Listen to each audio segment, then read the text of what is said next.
안녕하세요, 시청자 여러분. 오늘 제 이야기를 들어주셔서 감사합니다. 퇴근하고 집에 돌아오니 엄마는 한 손으로 아이를 안고 다른 한 손으로는 요리를 하고 시어머니는 소파에 앉아 TV를 보고 계셨습니다. 저는 곧장 두꺼비집 차단기를 내리고 시어머니께 말했습니다. 어머님, 내일 당장 이 집에서 나가세요. 경적 소리가 귀를 찢을 듯 울리고 매캐한 배기가스 냄새와 함께 서울의 퇴근길 열기가 제 얼굴에 훅 끼쳐왔습니다. 회사 문을 나서는 순간부터 온몸의 피로가 엄습했습니다. 오늘은 유난히 힘든 하루였습니다. 막바지 총력전을 펼쳤던 프로젝트가 드디어 끝났지만 그 후유증으로 몸은 너덜너덜해져 그 자리에 주저앉고 싶을 정도였습니다. 그로써 부로써 그로써 프로정 프로젝트가 드디어 끝났지만 그 후유증으로 몸은 너덜너덜해져 손목시계를 보니 시간은 저녁 7시를 향하고 있었습니다. 평소보다 이 시간이나 늦은 퇴근이었습니다. 미나는 콩나물 시루 같은 버스 안에서 비좁은 틈을 비집고 겨우 자리를 잡았습니다. 발걸음은 천근만근이었고 온몸은 땀으로 흠뻑 젖어 끈적거렸습니다. 발걸음은 천근만근이었고 버스 창문에 머리를 기댄 채 눈을 감았습니다. 머릿속에서는 단 하나의 영상이 모든 피로를 씻어주는 듯했습니다. 바로 제 딸 유나의 해맑게 웃는 얼굴이었습니다. 유나는 이제 막 돌이 지나 아장아장 걷고 옹알이를 시작한 엄마의 손길이 가장 필요한 나이입니다. 하지만 이 도시의 무거운 생활비는 제게 잠시의 쉼도 허락하지 않았습니다. 건설 현장 소장인 남편 지훈 씨는 지방 출장이 잦아 한 번 가면 일주일, 길게는 한 달씩 집을 비웠습니다. 저 혼자 회사 일과 집안일을 병행하는 것은 불가능에 가까웠습니다. 그래서 반년 전 저는 전주에 계신 친정어머니 박순희 여사를 서울로 모셔오기로 결심했습니다. 평생을 논과 밭, 정겨운 담벼락에 익숙하셨던 저희 엄마는 이제 삭막한 콘크리트와 하늘을 찌를 듯한 고층 빌딩 숲에 적응해야만 했습니다. 엄마는 오직 딸과 손녀가 안쓰러워 서울행을 결심하셨습니다. 제가 직장 생활과 육아에 허덕이는 것을 참아 볼 수 없으셨기 때문입니다. 소박하고 온화한 성품의 엄마는 집안일밖에 모르시는 분입니다. 어떻게 하면 가족들이 맛있는 밥을 먹을까? 어떻게 하면 손녀가 배불리 따뜻하게 지낼까? 하는 걱정뿐이셨죠. 엄마는 단 한 번도 불평하지 않으셨습니다. 걱정 말고 일해라. 집안일은 엄마가 다 할게. 엄마는 그저 그렇게 말씀하셨지만 저는 엄마의 희생이 얼마나 큰지 잘 알고 있었습니다. 편히 쉬셔야 할 연세의 친구분들, 이웃들과 어울리는 대신 낯선 도시로 올라와 하루 종일 젖병과 기저귀, 부엌일에 파묻혀 지내셔야 했습니다. 엄마의 그런 희생은 시어머니의 무심함과 극명한 대조를 이루었습니다. 최영자 여사, 시어머니도 저희와 함께 살고 계셨지만 스스로를 복을 누려야 할 어른의 위치에 두셨습니다. 시어머니는 평생을 고생했으니 이제는 자식들에게 효도받을 때라고 공공연히 말씀하셨습니다. 집안일에는 손가락 하나 까딱하지 않으셨죠. 시어머니의 논리는 확고했습니다. 아들 지우는 밖에서 돈 버느라 고생하니 그걸로 충분하고 집안일과 손녀를 돌보는 것은 며느리와 사돈어른의 책임이라는 것이었습니다. 당신이 집에 계시는 것만으로도 집을 봐주는 큰 역할을 하는 것이며 다른 모든 부담은 온전히 저희 엄마의 몫이었습니다. 제가 가벼운 일이라도 좀 도와달라고 부탁할 때면 시어머니는 늘 똑같은 말로 거절하셨습니다. 나는 늙고 몸이 약해서 힘든 일은 못한다. 박 여사는 아직 정정하시니 그분이 하면 되지. 심지어 엄마가 일하는 방식을 대놓고 타박하며 촌스럽고 느리다고 비난하면서도 팔을 걷어붙이고 돕는 일은 절대 없었습니다. 저는 회사 일뿐만 아니라 집안의 숨막히는 분위기 때문에 더욱 지쳐갔습니다. 저는 항상 두 분의 관계를 중재하려 애써야 했습니다. 한쪽은 묵묵한 희생을, 다른 한쪽은 끝없는 요구를 하고 있었으니까요. 저는 참고 또 참았습니다. 어쨌든 어른이시고 남편의 어머니이시니 저희 엄마를 너무 힘들게만 하지 않으신다면 그냥 넘어가자고 스스로를 다독였습니다. 버스가 익숙한 정류장에 멈췄습니다. 저는 서둘러 버스에서 내려 골목 안쪽에 있는 집으로 향했습니다. 머릿속에는 오직 엄마 일을 덜어드려 조금이라도 일찍 쉬게 해드려야겠다는 생각뿐이었습니다. 열쇠를 돌리자 익숙한 찰칵 소리와 함께 문이 열렸습니다. 현관문을 넘어서자 바깥의 열기와는 전혀 다른 서늘한 공기가 저를 감쌌습니다. 거실 에어컨이 아주 낮은 온도로 설정되어 쌩쌩 돌아가고 있었습니다. 하지만 그 시원함도 제 마음속에서 피어오르는 불안감을 잠재우지는 못했습니다. 여러 소리가 뒤섞여 들려왔습니다.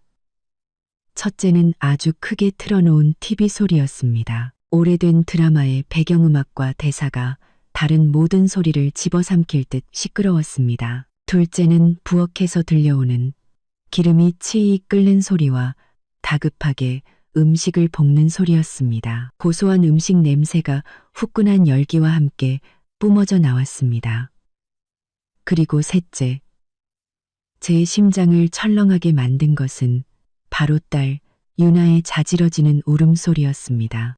어르고 달래는 울음이 아니라 겁에 질려 목이 쉬어라 우는 소리가 드라마 소리와 요리 소리 사이를 뚫고 끊임없이 들려왔습니다. 저는 가방을 바닥에 내팽개치고 신발도 갈아 신지 못한 채 부엌으로 달려갔습니다. 가족의 가장 따뜻한 공간이어야 할 작은 부엌은 그 순간 마치 용광로처럼 뜨거운 열기와 기름 냄새로 가득 차 숨이 턱 막힐 지경이었습니다. 부엌으로 뛰어들어간 제 눈앞에 펼쳐진 광경은 저를 거의 질식하게 만들었습니다. 그것은 단순한 광경이 아니었습니다.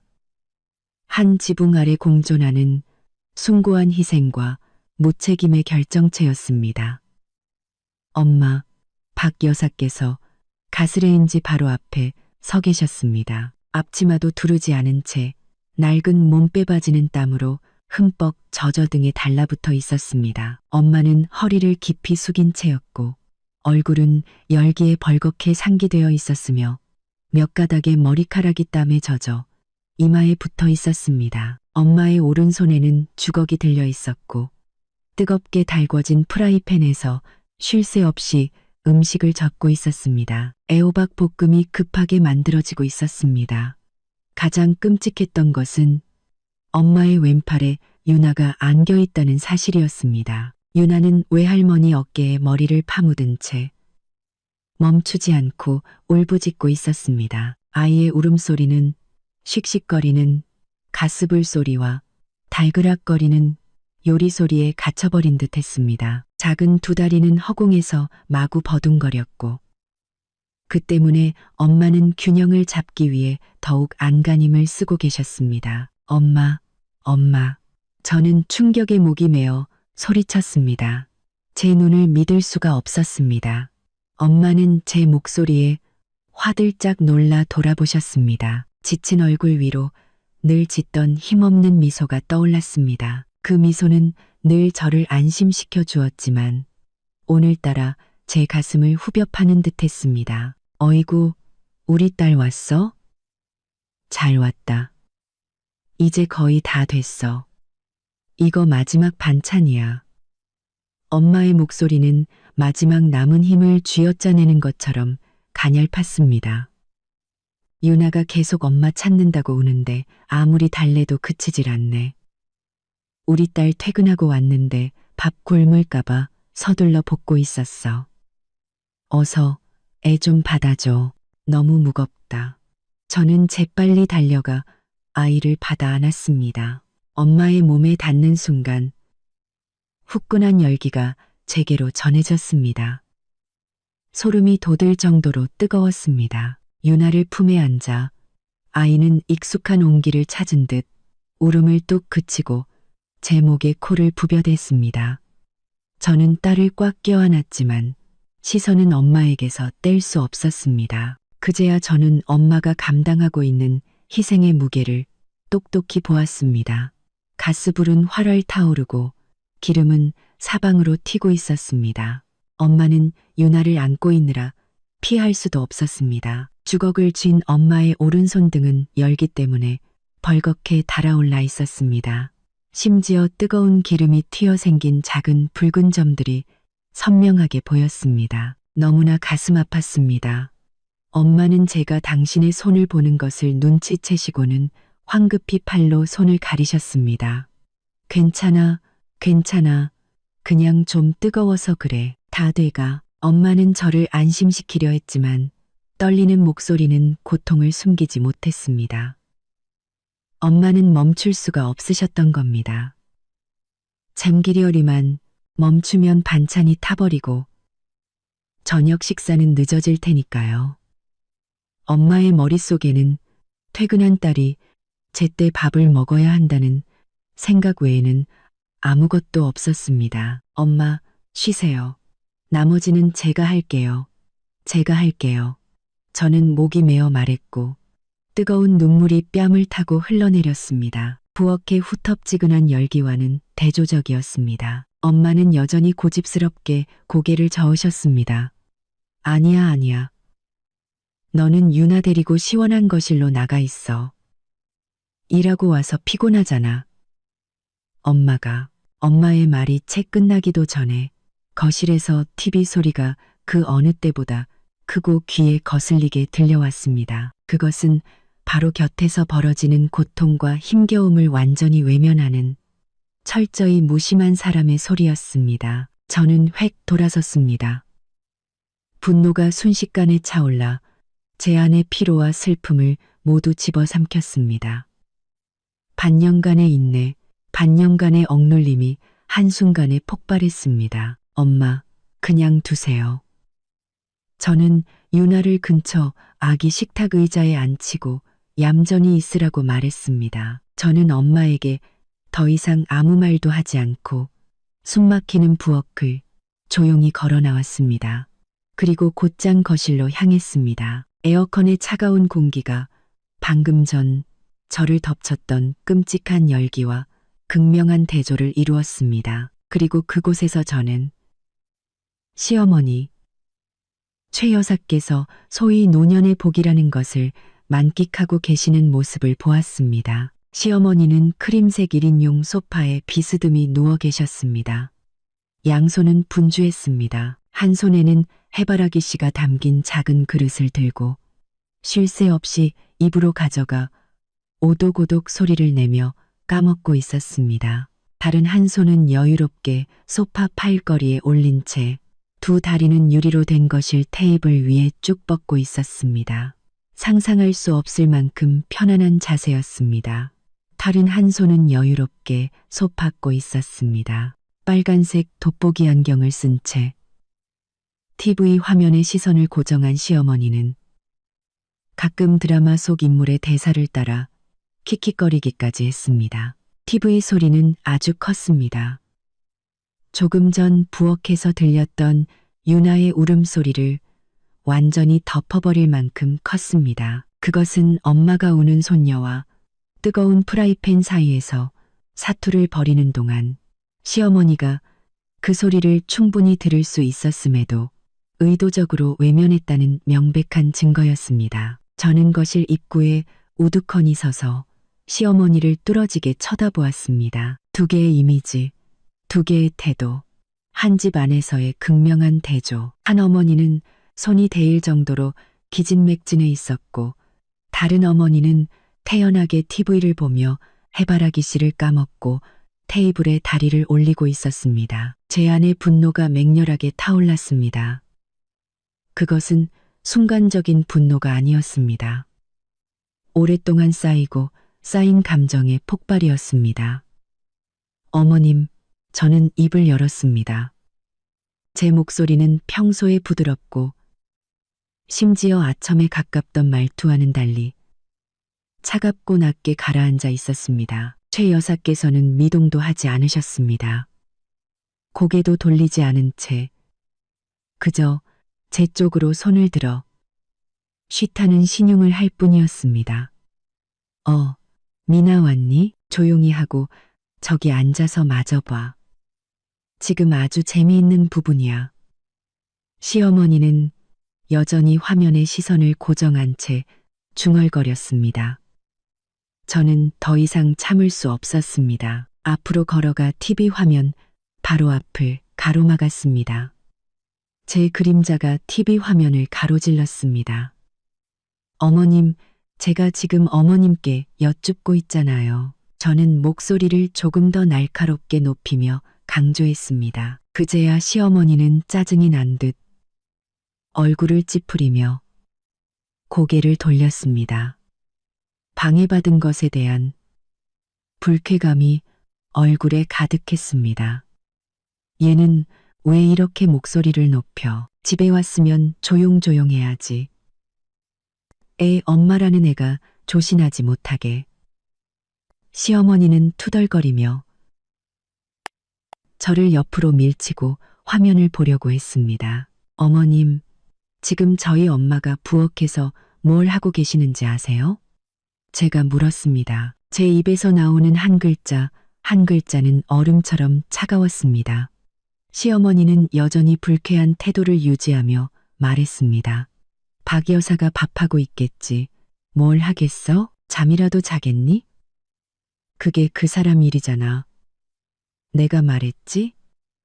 나는 늙고 몸이 약해서 TV나 보면서 쉬어야 한다고. 내가 이렇게 집 봐주는 것만으로도 고맙게 생각해야지. 도와주시지 않을 거면 최소한 방해는 하지 마셨어야죠. 저는 거의 소리를 질렀습니다. 유나가 그렇게 자지러지게 우는데 못 들으셨어요? 저희 엄마가 한 손으로는 애를 안고 다른 한 손으로는 요리하다가 뜨거운 기름에 손까지 데이셨어요. 어머님, 보셨냐고요?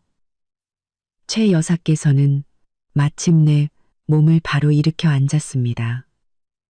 제 평소답지 않은 태도에 놀라움과 분노가 뒤섞인 표정이었습니다. 그녀는 해바라기 씨 그릇을 내려놓고 팔짱을 끼며 날카롭게 쏘아 붙였습니다. 그래서 뭐, 애가 우는 게 뭐 대수라고. 박 여사가 안지 그럼 누가 안아? 설마 내가 안으라고? 내가 말했잖아. 이 나이에 기력 없어서 그런 거 못한다고. 집안일, 애 보는 일은 너희 젊은 사람들이 해야 할 일이야. 나는 이 집에 복 누리러 온 거지. 너희 집 가정부 노릇하러 온 게 아니야. 시어머니는 복과 가정부라는 단어를 강조했습니다. 그 비상식적인 생각을 바꿀 의사가 전혀 없다는 것을 분명히 보여주었습니다. 심지어 비난의 화살을 저희 엄마에게 돌렸습니다. 그리고 박 여사, 그 양반도 참 유난이야. 고작 반찬 하나 하면서 애는 왜 울리고 기름의 손은 왜 대인데. 촌스럽게 일 처리도 서툴러 가지고. 내가 말했지. 내 엄마 교육 좀 다시 시키라고. 그 비상식적이고 잔인하며 멸시로 가득 찬 말들은 더 이상 저를 제어할 수 없게 만들었습니다. 저는 일에 지쳐 기진맥진했습니다. 저는 엄마가 손을 대일 정도로 희생하는 것을 보았습니다. 그리고 시어머니는 바로 그 희생을 빌미로 엄마를 비난하며 자신의 소위 권리를 주장하고 있었습니다. 저는 더 이상 이 부조리함을 용납할 수 없다는 것을 깨달았습니다. 이제는 끝내야 했습니다. 저는 최 여사의 눈을 똑바로 쳐다보았습니다. 제 결심은 이미 섰습니다. 저는 시어머니의 눈을 똑바로 쳐다보았습니다. 최 여사는 여전히 소파에 태연하게 앉아 있었지만 제 날 선 태도의 당황과 불쾌함으로 얼굴이 굳어지기 시작했습니다. 그녀는 방금 가장 모진 말로 저희 엄마를 멸시하고 자신의 복 누릴 권리를 주장했습니다. 그 무심함이 마치 제 가슴에 날아와 밝힌 비수 같았습니다. 저는 더 이상 말싸움을 하고 싶지 않았습니다. 이기심으로 똘똘 뭉친 사람 앞에서는 어떤 논리도 무용지물이었습니다. 저는 그녀가 제가 본 것을 직접 보게 해야만 했습니다. 어머님, 저는 얼음장처럼 차갑고 냉정한 목소리로 말했습니다. 저희 엄마가 얼마나 힘드신지 못 보셨다고 하셨죠? 최 여사는 경멸 어린 표정으로 비웃었습니다. 내가 등 뒤에 눈이 달렸니? 그리고 난 지금 드라마 보는 중이야. 내가 뭐하러 부엌에 들어가서 그 양반이 뭘 하는지까지 봐야 해. 부엌일은 그 양반 몫이라고 했잖아. 저는 대꾸하지 않았습니다. 시원한 거실과 방금 제가 가로막았던 티브를 등지고 다시 후끈한 열기가 뿜어져 나오는 작은 부엌으로 들어갔습니다. 엄마, 저예요. 저는 부드럽게 엄마를 부르며 곁으로 다가갔습니다. 엄마는 여전히 가스레인지 앞에서 마지막 반찬을 완성하기 위해 애쓰고 있었습니다. 얘는 왜 또 들어와? 유나 데리고 나가 있어. 여긴 덥잖아. 엄마 거의 다 했어. 엄마는 화상 입은 손을 감추려 하며 다급하게 말했습니다. 저는 아무 말 없이 손에 들고 있던 휴대폰을 들어 빠르게 사진 한 장을 찍었습니다. 그 사진에는 바로 이 순간이 정확하게 담겼습니다. 활활 타오르는 가스불, 프라이팬에서 튀는 기름 방울들, 그리고 땀으로 흠뻑 젖어 벌겋게 상기된 엄마의 얼굴, 그리고 가장 중요하게 뜨거운 기름에 데어 붉게 부어오른 엄마의 손등이 선명하게 찍혔습니다. 요리를 하면서 동시에 균형을 잡으려 안간힘을 쓰는 엄마의 위태로운 모습과 함께 말이죠. 미나야, 뭘 찍어? 엄마 찍지 마. 창피하게 엄마는 지쳐 떨리는 목소리로 저를 나무랐습니다. 찍어야 해요, 엄마. 다른 사람들에게 엄마가 얼마나 고생하시는지 보여줘야 해요. 저는 엄마를 바라보며 대답했습니다. 엄마, 이제 그만 쉬세요. 제가 마무리할게요. 바로 그때 거실에서 최 여사께서 어슬렁거리며 걸어오는 발소리가 들렸습니다. 제가 말다툼을 하지 않고 다시 부엌으로 돌아오자 뭔가 이상하다고 느꼈음이 틀림없었습니다. 아니, 쟤는 또 부엌에 들어가서 뭘 하는 거야? 얼른 나와서 TV나 켜. 드라마 재미있는 부분인데. 최 여사는 부엌 입구에 서서 투덜거렸지만 아마도 뜨거운 열기 속으로 들어오고 싶지 않은 듯 안으로 들어오지는 않았습니다. 저는 몸을 바로 세우고 최 여사를 향해 돌아섰습니다. 저는 다 볶아진 애호박 볶음이 담긴 프라이팬을 조심스럽게 접시에 옮겨 담았습니다. 달그락 소리가 선명하게 울렸습니다. 어머님, 저희 엄마가 고생하는 거 못 보셨다고 하셨죠? 늙고 약해서 힘든 일은 못 하신다고요?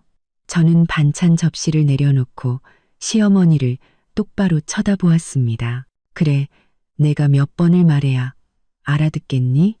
최 여사가 날카롭게 쏘아붙였습니다. 그럼 똑똑히 보세요. 저는 엄마의 손을 부드럽게 잡았습니다. 저는 엄마의 손등이 잘 보이도록 돌려 붉게 부어오른 상처를 드러냈습니다. 어머님, 이거 보세요. 뜨거운 기름이 튀어서 생긴 화상이에요. 저희 엄마가 손녀를 안고 요리하시다가 이렇게 데이셨다고요. 마음 아프지 않으세요? 이게 고생하는 걸로 안 보이세요? 최 여사는 상처를 힐끗 쳐다보더니 눈살을 찌푸렸습니다. 그녀의 눈에는 일말의 안타까움도 없었습니다. 어머, 세상에, 고작 기름 좀 튀었다고. 뭘 그렇게 호들갑이야? 부엌에서 일하는 사람이면 누구나 그럴 수 있는 거지. 박 여사가 칠칠치 못해서 그런 거잖아. 나한테 애 좀 봐달라고 말을 했어야지. 말을 안 하는데 내가 어떻게 알아? 최 여사는 퉁명스럽게 말하며 손을 내저었습니다. 말씀드렸어요. 엄마가 어머님께 유나 좀 잠깐만 안아달라고 부탁드렸는데 어머님께서 드라마 보느라 바쁘다고 하셨잖아요. 저는 사실을 똑바로 지적했습니다. 옆에서 계시던 저희 엄마가 겁을 먹고 황급히 제 팔을 잡아 끌며 말렸습니다. 미나야, 됐다. 됐어. 그냥 둬. 엄마 괜찮아. 싸우지 마. 엄마의 그런 순종적이고 두려움에 찬 모습은 제 분노에 더욱 불을 지폈습니다. 최 여사는 저희 엄마가 저를 말리는 것을 보고 더욱 기세등등해졌습니다. 거봐, 박 여사가 너보다 훨씬 더 사리분별이 있네. 넌 며느리라는 애가 감히 시어머니한테 그렇게 대들어?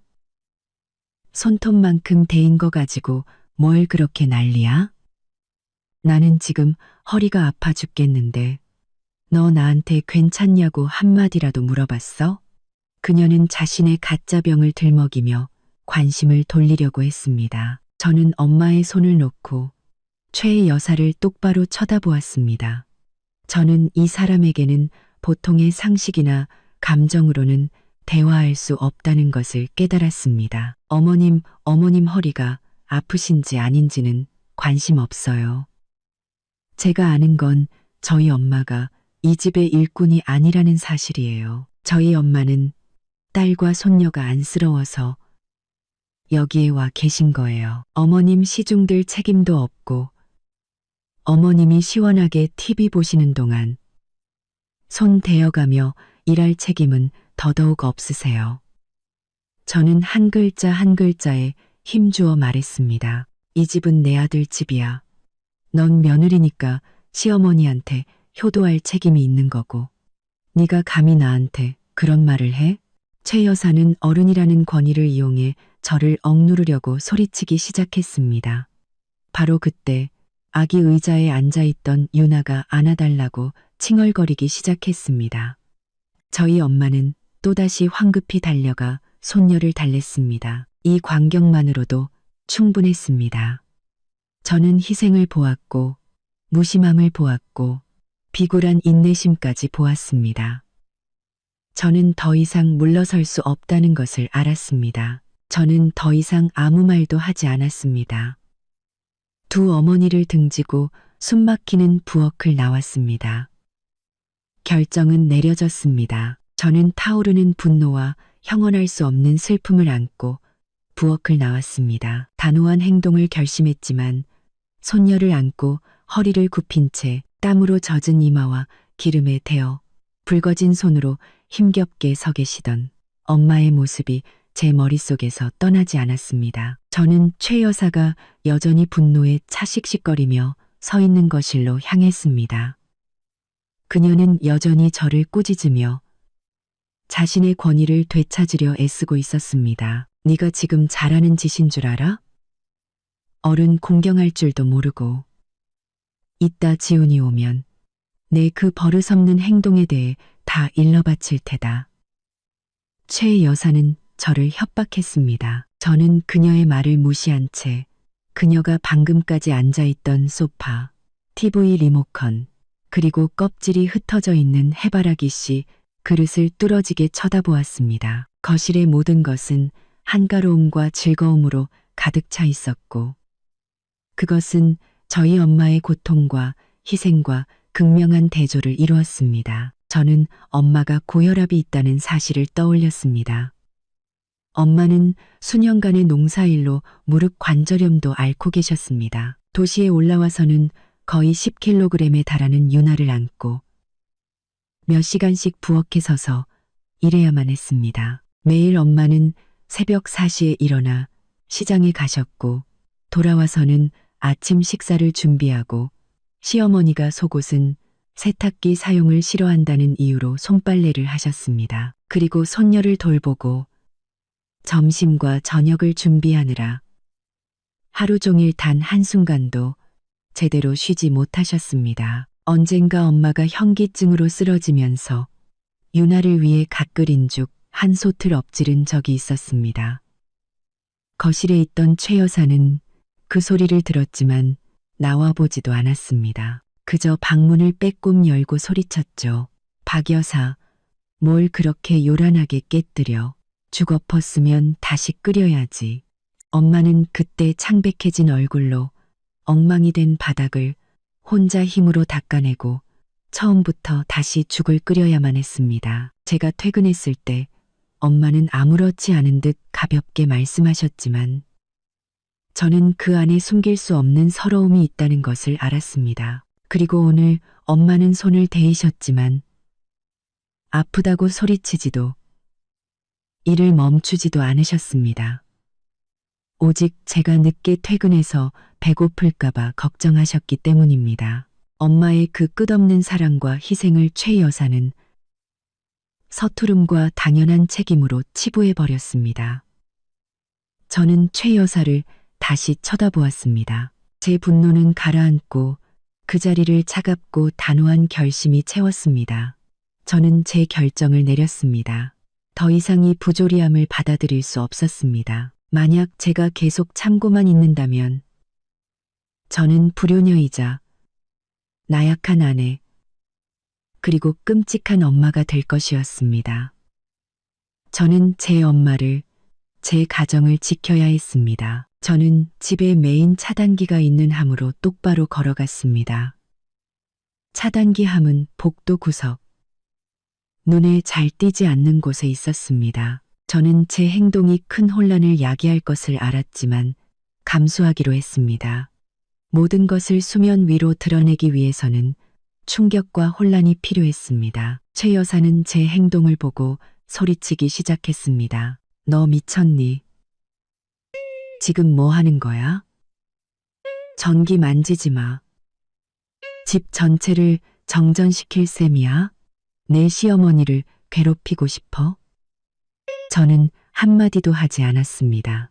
차단기함 뚜껑을 열자 안쪽에 있는 빨간색 메인 차단기 스위치가 눈에 띄었습니다. 엄마가 유나를 안고 부엌에서 나왔습니다. 얼굴에는 극도의 불안감이 서려 있었습니다. 엄마는 제가 차단기함 앞에 서 있고 최 여사가 고함을 지르는 것을 보았습니다. 미나야, 그러지 마라. 그러다 전기 고장 나면 어떡해? 엄마 말 좀 들어. 어서 다시 켜. 엄마는 떨리는 목소리로 말했습니다. 엄마는 이 팽팽한 대립을 두려워하셨습니다. 엄마는 떨리는 목소리로 말했습니다. 엄마 말 좀 들어. 저희 엄마는 본래 온순하고 평화를 원하시는 분이었습니다. 저는 엄마를 돌아보았습니다. 제 눈빛에는 단호함과 함께 조용한 사과의 마음이 담겨 있었습니다. 제 행동이 엄마를 걱정시킨다는 것을 알았지만 멈출 수 없었습니다. 엄마, 걱정 마세요. 아무것도 망가뜨리지 않아요. 다 이유가 있어서 이러는 거예요. 저는 엄마를 안심시키려 했으며 말했습니다. 엄마는 계속해서 저를 말리려 했습니다. 아이고, 너 퇴근해서 피곤할 텐데. 그냥 유나 안고 있어. 엄마가 마저 치우고 밥 차릴게.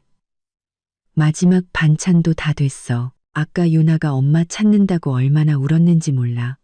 겨우 달래서 재웠는데 어서 애 안아줘.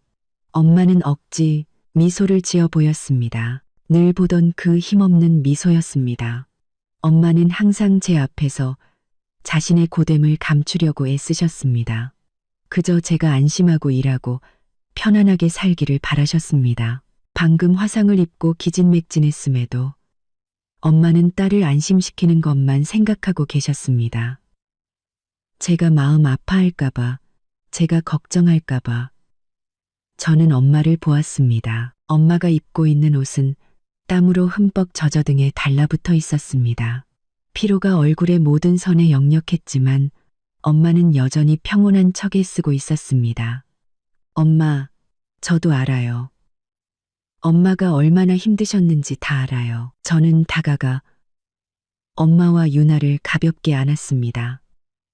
땀과 희생의 온기가 느껴졌습니다. 제가 모든 걸 해결할게요. 저만 믿으세요. 뒤에서 최 여사는 저와 엄마가 껴안고 있는 모습을 보고 더욱 화가 난 듯 했습니다. 뭐 하는 짓들이야. 어디서 연극을 하고 있어. 누구 보라고. 그녀가 소리쳤습니다. 얼른 불 켜. 곧 지훈이 올 시간이야. 그 애한테 이 꼴을 보이고 싶어? 저는 엄마에게서 떨어졌습니다. 이제 끝내야 할 시간이 왔다는 것을 알았습니다. 저의 인내는 결국 제 엄마를 해치고 있었습니다. 엄마, 유나 데리고 시원한 베란다에 나가 계세요. 제가 어머님하고 확실히 얘기할게요. 제 목소리는 이미 단단해져 있었습니다. 엄마는 두려워하셨지만 제 단호한 태도를 보고 더 이상 반대하지 못하셨습니다. 조용히 유나를 안고 베란다로 나가셨습니다. 저는 팔짱을 낀 채 씩씩거리고 있는 최 여사와 마주 섰습니다. 엄마와 유나가 시야에서 사라지자 거실 공간에는 저와 최 여사 단둘만 남았습니다. 유나의 울음소리와 부엌의 요리 소리가 사라진 갑작스러운 침묵은 이 집에 사는 두 극단의 삶을 더욱 선명하게 부각시켰습니다. 저는 최 여사를 보았습니다. 그녀는 옅은 분홍색 실크 잠옷을 입고 머리는 단정하게 빗어 넘긴 상태였습니다. 손가락에는 커다란 금반지가 끼워져 있었고 값비싼 향수 냄새가 희미하게 풍겼습니다. 저는 부엌에서의 광경을 떠올렸습니다. 낡은 몸빼바지를 입고 땀에 흠뻑 젖은 저희 엄마. 뜨거운 기름에 데어 붉어진 손으로 손녀를 안고 힘겹게 서 있던 저희 엄마를요. 저는 크림색 소파를 다시 쳐다보았습니다. 그녀는 오후 내내 저 소파에 누워 해바라기 씨한 그릇을 다 비웠습니다. 에어컨은 최고 출력으로 돌아가며 그녀가 드라마를 볼 수 있는 완벽하게 시원한 공간을 제공했습니다. 지난 6개월 동안 이것이 최 여사의 일상이었습니다. 아침 7시에 일어나 가장 먼저 하는 일은 TV를 켜고 아침 뉴스를 보는 것이었습니다. 아침 식사는 직접 차리지 않고 저희 엄마가 차려줄 때까지 식탁에 앉아 기다렸습니다. 오전 8시부터 정오까지는 한국 드라마를 보았고 가끔 저희 엄마에게 물을 가져오라거나 미리 깎아놓은 과일을 가져오라고 시켰습니다. 12시에 점심을 먹고 나서는 소파에서 낮잠을 잤고 저희 엄마에게는 큰 소리로 음악을 틀거나 말하거나 유나를 울리지 말라고 요구했습니다. 엄마는 유나를 달래기 위해 베란다로 데리고 나가야 했습니다. 오후 2시에 일어나면 친구들에게 전화를 걸어 시내 구경이나 쇼핑을 나갔습니다. 보통 오후 4시가 되어서야 돌아왔습니다.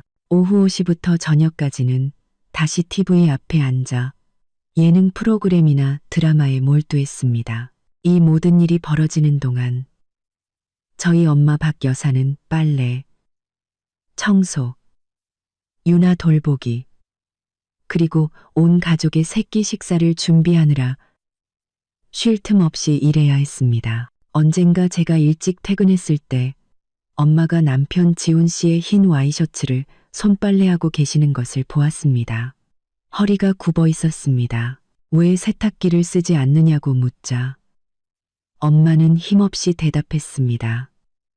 시어머님이 속옷은 세탁기로 빠는 거 싫어하셔. 깨끗하지 않다고. 그리고 내 남편 옷은 손으로 빨아야 오래 입는다고 하시네. 모두 핑계일 뿐이었습니다.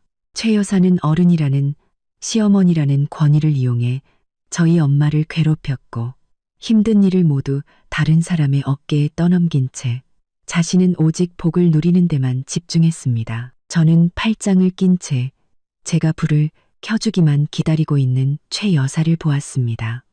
그녀의 눈에 저는 사소한 일로 난동을 부리는 버릇없는 며느리일 뿐이었습니다. 어머님, 저는 목소리를 낮추며 말했습니다. 불 안 켤 겁니다. 최 여사는 저를 노려보았습니다. 뭐라고? 네가 감히 그래? 이 집이 누구 집인 줄 알아? 저는 집 소유권에 대해 다투지 않았습니다. 저는 메인 차단기 함으로 똑바로 걸어갔습니다. 단호한 행동이 필요했습니다. 제가 차단기 함으로 다가가 손을 뻗자 최 여사는 소리를 질렀습니다. 야, 너 뭐 하는 짓이야? 너 미쳤어? 당장 불 켜. 그녀는 저를 막으려고 황급히 달려들었습니다. 하지만 이미 늦었습니다. 저는 단호하게 빨간색 스위치를 아래로 내렸습니다. 철컥하는 건조한 소리가 울려 퍼지며 남아있던 소음마저 잠재웠습니다. 집 전체가 어둠에 잠겼습니다. 갑작스러운 침묵은 무서울 정도였고 남은 것은 저의 거친 숨소리와 최 여사의 분노에 찬 비명뿐이었습니다. 악, 너 대체 무슨 짓이야? 미나야. 네가 감히 전기를 꺼? 네 시어머니를 괴롭히고 싶어? 최 여사는 공황 상태에 빠진 듯한 분노의 목소리로 소리쳤습니다. 그녀는 어둠에 익숙하지 않았습니다. 저는 한 걸음 물러나 어둠 속에서 희미하게 보이는 최 여사의 형체와 마주섰습니다. 저는 이 순간 더 이상 순종적이고 두려움 많던 며느리가 아니라는 것을 알았습니다. 저는 제 가정을 지키는 아내이자 딸이며 엄마였습니다. 어머님, 제가 말씀드렸잖아요. 다 이유가 있어서 그런 거라고요. 제 목소리는 어둠 속에서 선명하게 울렸습니다. 이유는 무슨 이유? 내 이유는 날 이 집에서 쫓아내려는 거잖아. 내가 말했지. 이 집은 내 아들 지훈이 집이라고. 네가 뭔데 날 쫓아내. 최 여사는 권위와 큰 소리로 저를 억누르려 했습니다. 이 집이 누구 집인지는 상관없어요. 제가 아는 건 저희 엄마가 이 집의 일꾼이 아니라는 사실뿐이에요. 저희 엄마가 방금 손녀를 안고 밥을 짓다가 손을 대이셨다는 것뿐이에요. 그리고 어머님은 뭘 하셨죠? 시원한 곳에 앉아 TV를 보시면서 오히려 저희 엄마를 비난하고 꾸짖으셨잖아요. 저는 방금 부엌에서 엄마에게서 벗겨낸 옷을 꺼내 들었습니다. 땀의 축축함과 열기가 느껴지는 그 옷이었습니다. 저는 그 옷을 꽉 쥐었습니다. 이 옷 보이세요? 땀으로 흠뻑 젖었어요. 예순이 넘으신 저희 엄마가 온갖 힘든 일을 도맡아 하시면서 흘린 땀이에요. 어머님, 보이시냐고요? 저는 그녀가 어둠 속에서 잘 볼 수 없다는 것을 알면서도 말했습니다. 최 여사는 조금도 뉘우치는 기색이 없었습니다. 그래서 뭐, 이랬으면 땀을 흘리는 게 당연하지. 내가 말했잖아. 난 늙어서 아무것도 도와줄 수 없다고. 네가 괜히 호들갑 떠는 거야. 저는 오랫동안 쌓여왔던 분노가 맹렬하게 타오르는 것을 느꼈습니다. 저는 엄마가 방금 하신 말씀을 떠올렸습니다. 엄마는 최 여사에게 손녀를 안아달라고 부탁했지만 그녀는 드라마를 봐야 한다며 거절했습니다. 엄마가 어머님께 유나 좀 안아달라고 부탁드렸는데 어머님은 드라마 보느라 바쁘다고 하셨죠.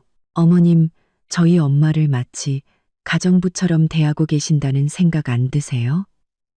아니, 가정부도 이렇게 잔인하게 대하지는 않아요. 저는 그녀의 무심함을 정면으로 지적했습니다. 최 여사는 잠시 침묵했습니다. 아마도 할 말이 없었기 때문일 겁니다. 하지만 그녀는 곧 오만한 태도를 되찾았습니다. 나는 시어머니고 어른이야. 나는 우선적으로 대우받을 권리가 있어. 그리고 저 양반은 내 친정 엄마니까 딸을 도와줄 책임이 있는 거고. 내가 말했잖아. 난 평생을 바쳤으니 이제는 복을 누려야 할 때라고. 그녀는 또다시 그 복 타령을 하며 자신의 이기심을 정당화했습니다. 그 단호하고 비상식적인 태도는 제게 더 이상 물러설 곳이 없다는 것을 깨닫게 했습니다. 제 목소리는 어둠 속에서 폭발의 정점을 찍듯 분명하고 단호하게 울려 퍼졌습니다. 내일 당장 이 집에서 나가세요. 칠흑 같은 어둠과 차단기가 내려가며 찾아온 갑작스러운 침묵 속에서 저의 단호한 선언은 차갑고 가차없이 울려 퍼졌습니다. 내일 당장 이 집에서 나가세요. 시어머니 최 여사는 망연자실했습니다. 그녀는 잠시 동안 자신이 들은 말을 믿을 수 없다는 듯 가만히 서 있었습니다. 그러더니 분노와 과장된 몸짓으로 소리치기 시작했습니다. 너 뭐라고 했어? 네가 감히 날 쫓아내. 나는 내 시어머니고 지훈이 엄마야. 이 집은 내 아들 집이라고. 네가 뭔데 날 쫓아내. 쫓아내는 게 아니라 질서를 바로잡는 거예요. 저는 무서울 정도로 침착한 목소리로 대답했습니다. 어머님께서는 늙고 약해서 힘든 일을 못하신다고 하셨죠. 저는 그 말을 존중해요. 그러니 어머님은 공기 맑고 친구분들과 이웃들이 있는 시골로 내려가 사시는 게 맞아요. 부엌일이나 빨래 걱정 안 해도 되는 곳으로요. 여기는 집안일과 손녀 보는 일뿐인데 어머님은 그걸 원치 않으시잖아요. 그러니 어머님께서 진정으로 복을 누릴 수 있는 곳으로 가시는 게 맞아요. 이 버르장머리 없는 것, 무식한 것, 최 여사는 허공에 손을 휘저으며 소리쳤습니다. 네가 감히 나한테 무책임하다고 말해? 나는 어른이야. 나는 쉴 권리가 있어. 그리고 저 박 여사, 저 양반은 내 엄마니까 딸을 도와주는 게 당연하잖아. 네가 지금 잘하는 짓인 줄 알아? 지훈이가 오면 너 가만두지 않을 거야. 바로 그때 베란다에서 유나를 안고 계시던 저희 엄마가 들어오셨습니다. 엄마는 여전히 두려움에 떨고 계셨습니다. 미나야, 그만해. 싸우지 마. 일단 불부터 켜자. 어머님, 형님, 화 푸세요. 이 일은 다 제 탓이에요. 제가 조심하지 못해서 기름이 튄 거예요. 미나랑은 상관없어요. 저 때문이니 제게 화를 내세요. 엄마는 최 여사의 분노를 가라앉히기 위해 모든 잘못을 자신에게 돌리려 하며 황급히 말렸습니다. 엄마의 그런 저자세는 최 여사를 더욱 기세등등하게 만들었습니다. 그녀는 가까이 다가와 저희 엄마는 쳐다보지도 않고 희미한 어둠 속에서 제 얼굴을 똑바로 가리켰습니다. 거봐. 박 여사가 너보다 훨씬 더 사리분별이 있네. 너네 교육도 어떻게 시켰길래 이 모양이야. 날 쫓아내고 이 집을 차지하려고? 박 여사가 돈이 없어서 너한테 얹혀 살면서 집안일 해주는 게 그렇게 안 이꼬웠니? 최 여사는 가장 모욕적이고 악독한 말들을 쏟아냈습니다. 저는 분노를 억누르며 주먹을 꽉 쥐었습니다. 더 이상 맞서고 싶지 않았습니다. 휴대폰 손전등을 켜서 최 여사의 긴장된 얼굴을 똑바로 비췄습니다. 어머님. 더 이상 어머님과 다투지 않겠습니다. 제가 말했습니다. 다시 한번 말씀드리지만 내일 당장 이 집에서 나가세요. 그 말을 끝으로 저는 등을 돌려 아직 불이 켜져 있는 부엌으로 향했습니다. 손을 깨끗이 씻고 유나를 위해 미리 끓여둔 죽을 가져왔습니다. 최 여사는 제가 자리를 피하자 더욱 화가 난 듯했습니다. 그녀는 저를 따라 부엌으로 와서 문 앞에 서서 비이성적인 비난을 계속했습니다. 이제 불빛이 있으니 그녀는 화제를 음식으로 돌렸습니다. 그녀는 엄마가 힘들게 만든 애호박 볶음을 쏘아보더니 제가 아직 손도 대지 않은 고등어 조림을 쳐다보았습니다. 박 여사는 음식을 왜 이렇게 짜게 해? 그녀는 눈살을 찌푸리며 비난 가득한 목소리로 말했습니다. 내가 지난번에도 말했잖아. 소금 좀 줄이라고. 이렇게 짜게 먹으면 신장 망가져. 우리 지훈이는 밖에서 힘들게 일하는데 집에 와서는 맛있는 밥을 먹어야지. 맨날 이렇게 짜고 비린 음식만 먹으니 일할 힘이 나겠어? 옆에서 유나를 안고 있던 엄마는 그 비난을 듣고 서러움과 부끄러움에 고개를 푹 숙였습니다. 형님, 이 고등어 조림은 제가 간을 봤는데 짜지 않아요. 엄마가 작은 목소리로 해명했습니다. 안 짜긴 뭐가 안 짜. 내가 짜다면 짠 거야. 내가 어른이고 몇십 년을 먹어왔는데 그걸 모르겠어? 당신은 맨날 당신 딸만 감싸고 돌지. 최 여사는 엄마의 말을 툭 잘라버리고는 제게로 돌아섰습니다. 네, 엄마 좀 어떻게 해봐. 집안일, 부엌일은 저 양반 책임이잖아. 뭘 하든 음식은 제대로 해야지. 이래서야 누가 먹겠어? 음식을 비난한 후 그녀는 저와 엄마가 손녀를 돌보는 방식이 서투르다고 비판하기 시작했습니다. 그리고 저 유나는 왜 저렇게 울어대? 너 애 안을 줄은 아니? 박 여사도 마찬가지야. 내가 말했잖아. 애를 안을 때는 부드럽게 자장가를 불러주면서 안아야지. 누가 저렇게 서서 안고 앉아서 안아서 애를 불편하게 만들어? 너희 모녀는 둘 다 애 볼 줄을 몰라. 애가 맨날 아픈 데는 다 이유가 있는 거야. 저는 타오르는 분노를 억누르며 최대한 평정심을 유지하려 했으며 유나를 안았습니다. 저는 최 여사가 조언을 하는 것이 아니라 저를 압도하고 자신이 모든 일에서 벗어나 비판할 권리가 있음을 증명하기 위해 온갖 핑계를 찾고 있다는 것을 알았습니다. 그녀는 자신이 어른이고 시어머니이며 항상 옳다는 것을 주장하고 싶어 했습니다. 어머님, 식사 준비 다 됐으니 들어와서 드세요. 저는 무의미한 논쟁을 피하며 말했습니다. 그리서 식사 준비 다 됐으니 들어와서 드세요. 최 여사는 흥하고 콧방귀를 뀌더니 등을 돌려 식탁으로 향했습니다. 에휴, 그냥 먹어주지. 상해승 최, 어쨌든 박 여사가 고생해서 만든 거니까 예의상 조금은 먹어줘야지. 그녀는 마치 은혜를 베푸는 듯한 불쾌한 태도로 말했습니다. 저는 이 모든 일이 이렇게 간단히 끝나지 않을 것임을 알고 있었습니다. 식탁 위의 공기는 숨막힐 듯이 팽팽했습니다. 저희 엄마는 유나를 안고 한 숟가락씩 죽을 떠먹이려 애쓰고 있었습니다. 저는 최 여사와 마주 앉았습니다.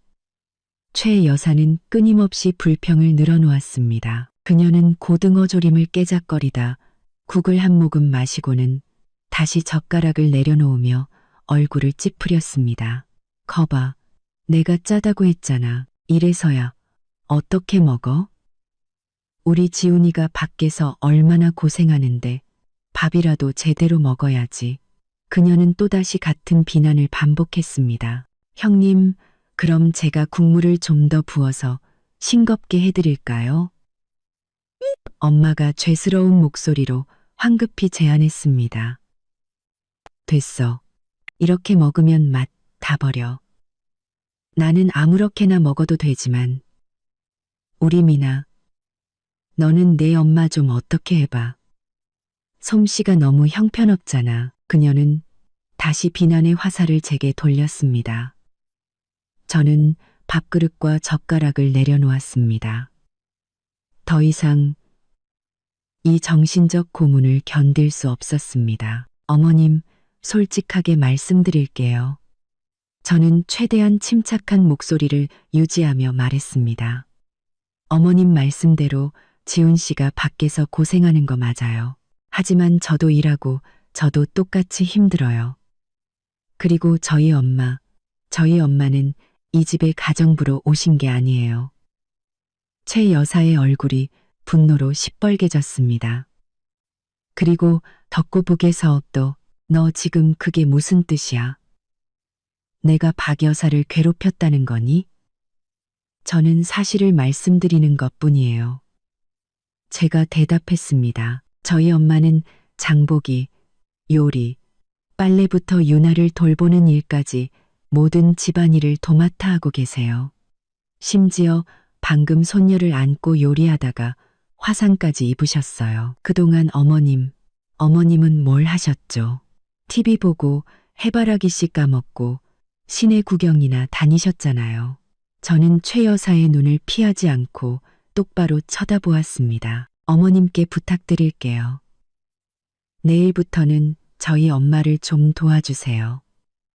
어머님께서 하실 수 있는 가벼운 일이요. 엄마가 요리하실 때 유나를 안아주시거나 빨래를 개거나 식탁을 닦는 일 정도는 하실 수 있잖아요.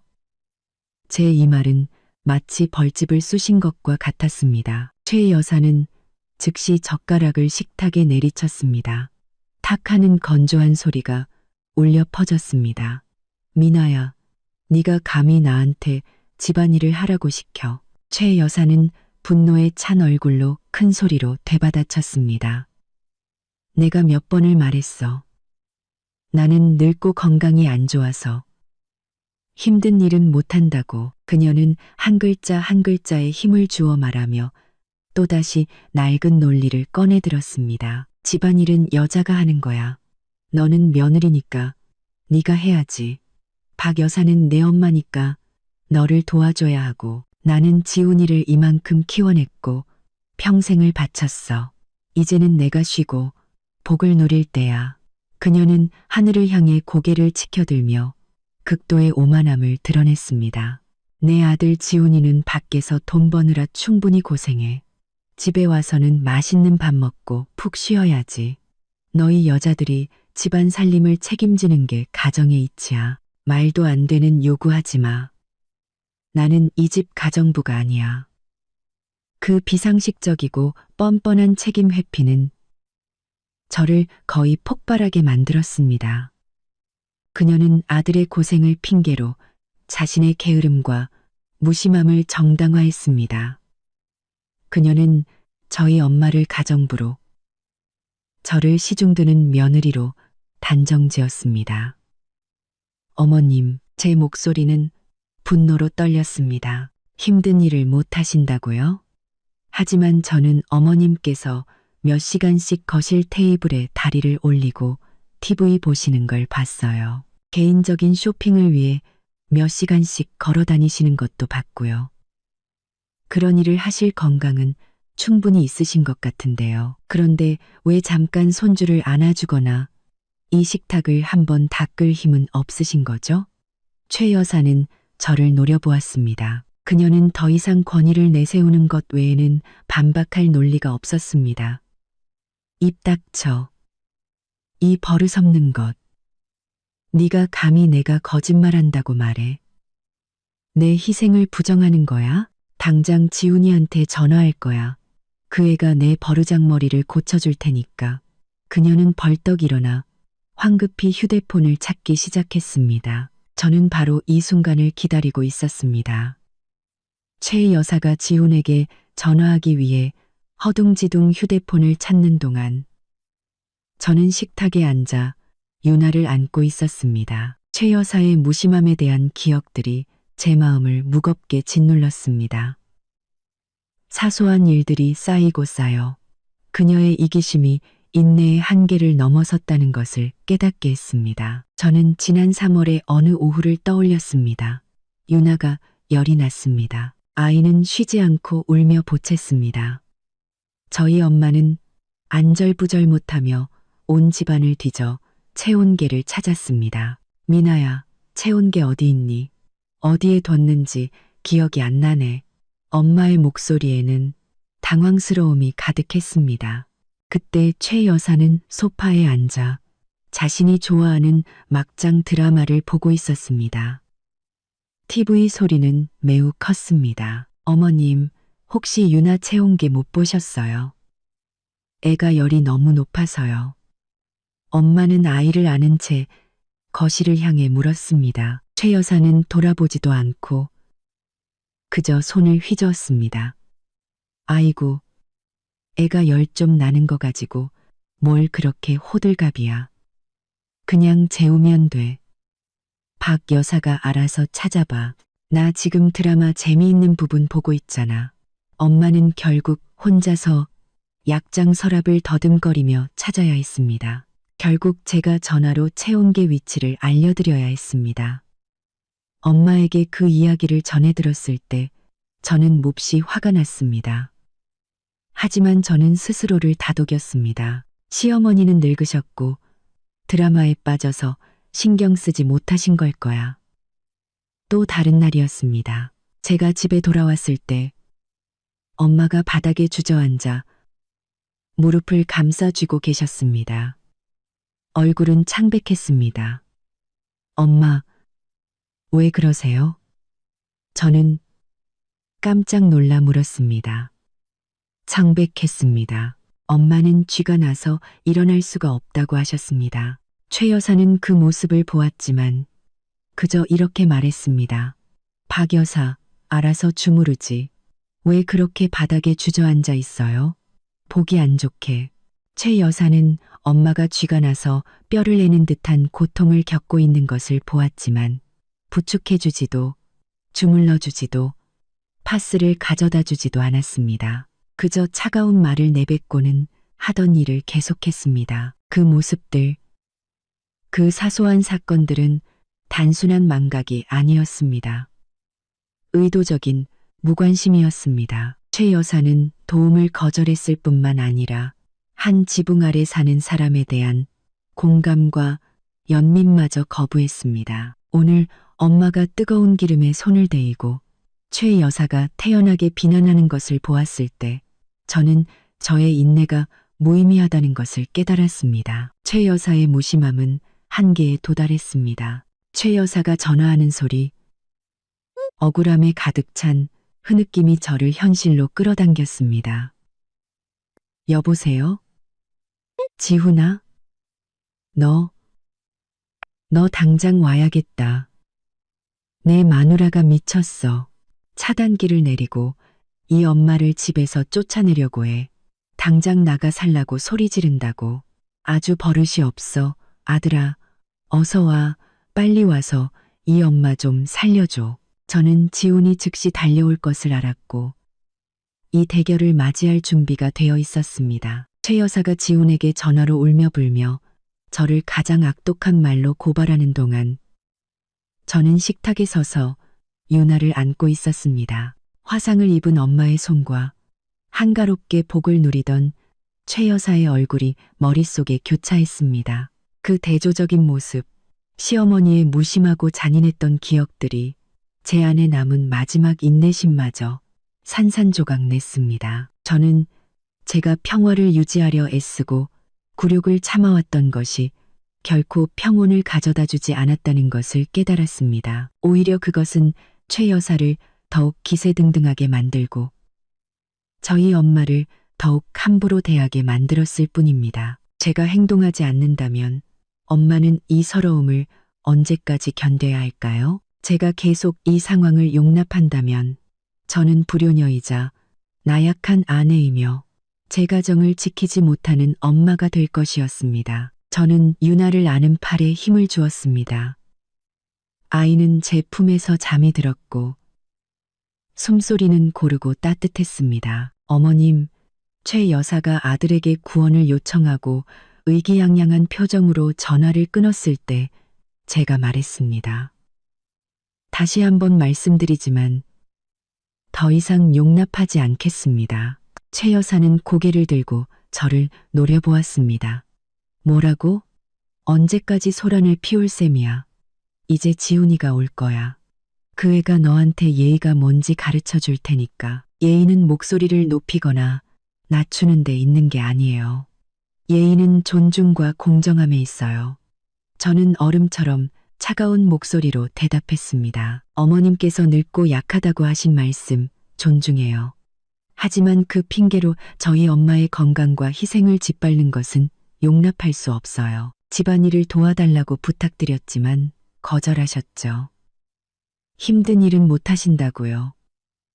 저는 일어나 유나를 요람에 조심스럽게 눕혔습니다. 그리고 최 여사를 똑바로 쳐다보았습니다. 이 집에서 아무것도 하실 수 없다면 더 이상 여기에 계실 필요가 없어요.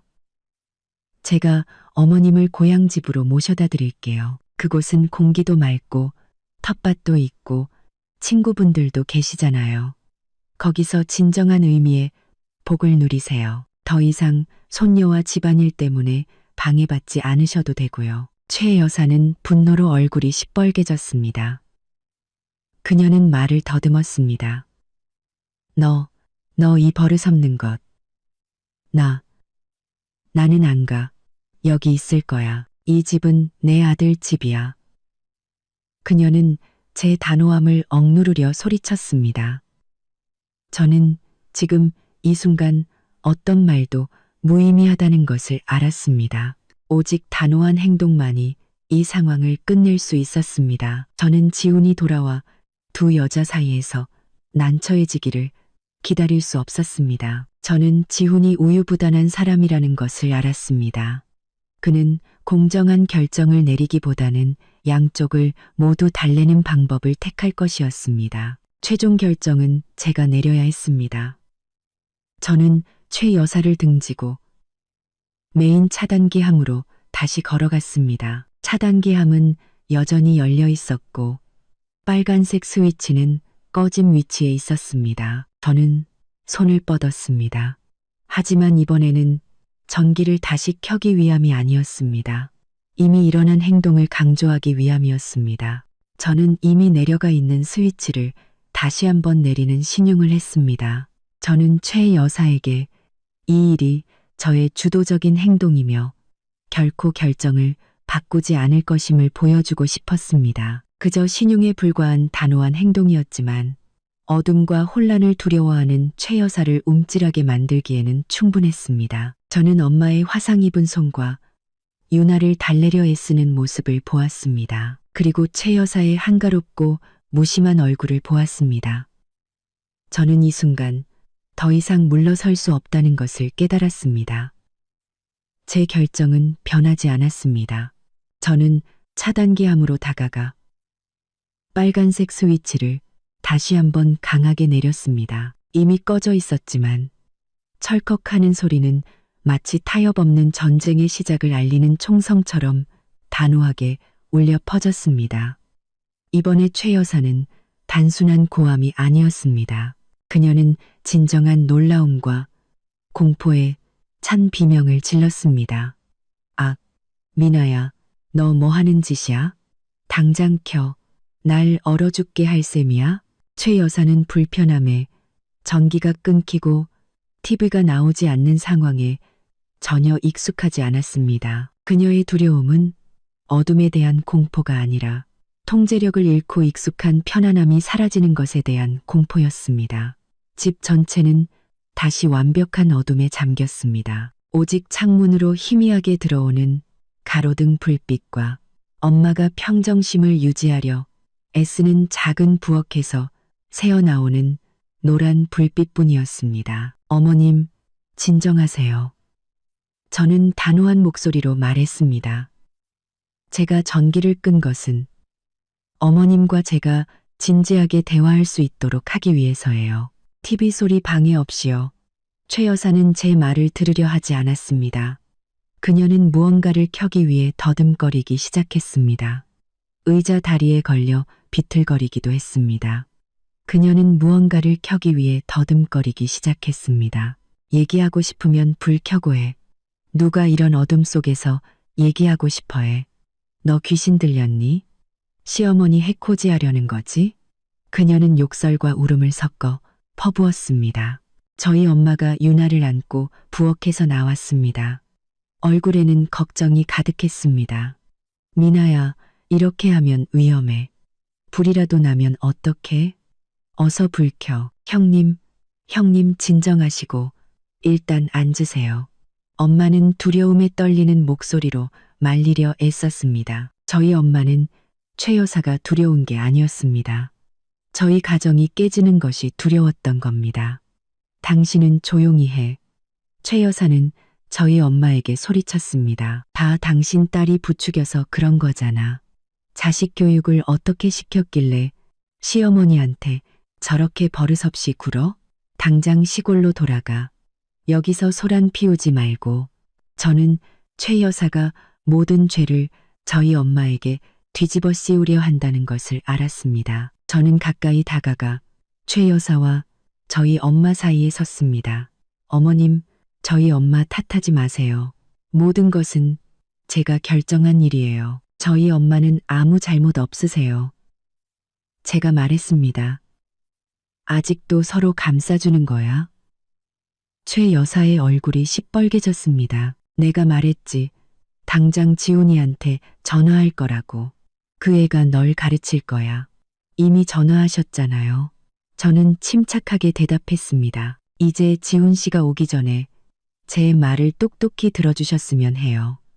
저는 휴대폰 손전등을 켜서 제 얼굴을 똑바로 비췄습니다. 최 여사가 제 눈 속에 단호함을 볼 수 있도록요. 저는 최 여사를 똑바로 쳐다보았습니다. 그녀의 얼굴은 어둠 속에서 분노와 공포로 일그러져 있었습니다. 이번에 저는 더 이상 두려움이나 걱정을 느끼지 않았습니다. 마침내 해야 할 말을 했다는 해방감뿐이었습니다. 어머님, 제가 했던 말을 다시 한번 말씀드릴게요. 제가 말했습니다. 제 입에서 나오는 한 글자 한 글자는 느리고 분명하고 단호하게 어둠을 꿰뚫었습니다. 내일 당장 이 집에서 나가세요. 최 여사는 완전히 충격에 빠졌습니다. 그녀는 제가 감히 그 말을 반복하리라고는, 심지어 지훈에게 전화를 건 후에도 그럴 것이라고는 상상도 못했습니다. 너 감히 그걸 또 말해. 그녀는 말을 더듬었습니다. 내가 무섭지 않아? 지훈이가 무섭지 않냐고? 무섭지 않아요. 제가 무서운 건 저희 엄마가 어머님의 무심함 속에서 계속 고통받아야 한다는 사실뿐이에요. 제가 대답했습니다. 어머님께서는 늙고 약해서 집안일을 못하신다고 하셨죠. 그렇다면 시골로 내려가시는 게 맞아요. 그곳에서는 손 하나 까딱 안 하셔도 되잖아요. 어머님께서 TV를 보고 복을 누리시기 위해 저희 엄마가 기진맥진하고 손을 대이면서까지 일하게 둘 수는 없어요. 너 날 모함하는 거야. 이 집을 차지하려고 날 쫓아내려는 거지? 최 여사는 화제를 돈과 재산 문제로 돌리려 했습니다. 내가 말했지. 이 집은 내 아들 집이라고. 지훈이 명의로 되어 있어. 네가 뭔데 날 쫓아내. 이 집이 지훈 씨 집인 거. 맞아요. 인정해요. 하지만 저는 지훈 씨의 아내이고 지훈 씨 아들의 엄마예요. 그리고 저는 이 가정을 돌보는 사람이에요. 저희 엄마는 제가 이 가정을 꾸리는 것을 돕고 계시고요. 하지만 어머님은 무심함과 이기심으로 이 가정을 파괴하고 계세요. 저는 한 걸음 다가섰습니다. 지훈 씨는 어머님 아들이니 어머님을 부양할 의무가 있어요. 저는 그걸 끊지 않을 거예요. 시골에 편안하고 좋은 집을 마련해드리고 사람도 붙여드릴게요. 하지만 어머님께서 저희 엄마와 이 가정에 상처를 주는 이곳에 계속 계시게 할 수는 없어요. 이 교활한 것. 돈 몇 푼 쥐어주고 날 쫓아내려는 거지? 필요 없어. 난 여기 있을 거야. 나는 어른이고 여기 있을 권리가 있어. 넌 날 쫓아낼 권리가 없어. 최 여사는 소리치며 다시 휴대폰을 더듬거리기 시작했습니다.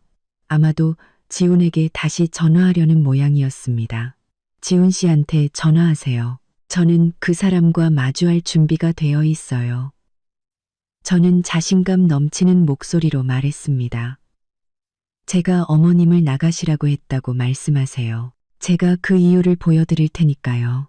저희 엄마는 여전히 유나를 안고 곁에 소심하게 서 계셨지만 더 이상 저를 말리지 않으셨습니다. 그저 두려움과 약간의 경외심이 섞인 눈으로 저를 바라보실 뿐이었습니다. 엄마는 제가 엄마를 위해, 엄마의 공정함을 위해 싸우고 있다는 것을 이해하셨습니다. 최 여사는 재빨리 휴대폰을 찾아 지훈에게 다시 전화를 걸기 시작했습니다. 이번에는 연극이 더욱 극적으로 전개되었습니다. 그녀는 아마도 제가 자신의 억울함을 듣게 하려는 듯 스피커폰을 켰습니다. 지훈아, 아들아, 당장 와야겠다. 내 마누라가 너무 악독해. 이 엄마를 집에서 쫓아내고 차단기까지 내렸어. 어둠 속에서 이 엄마를 괴롭히고 시골로 쫓아내서 이 집이랑 재산을 다 차지하려고 해. 그녀의 목소리는 흐느낌과 서러움으로 가득했습니다. 저는 최 여사가 저를 잔인하고 탐욕스러운 며느리로 몰아가려 한다는 것을 알았습니다. 엄마, 울지 마시고 진정하세요. 무슨 일인지 자세히 말씀해 주세요. 전화기 너머에서 들려오는 지훈의 목소리는 당혹감과 걱정으로 가득했습니다. 그 애가 내가 늙고 약해서 집안일을 못한다고 날 쫓아낸다고 해. 심지어 돈을 쥐어주고 날 쫓아내겠다고까지 했어. 아들아, 어서 와서 이 엄마 좀 구해줘.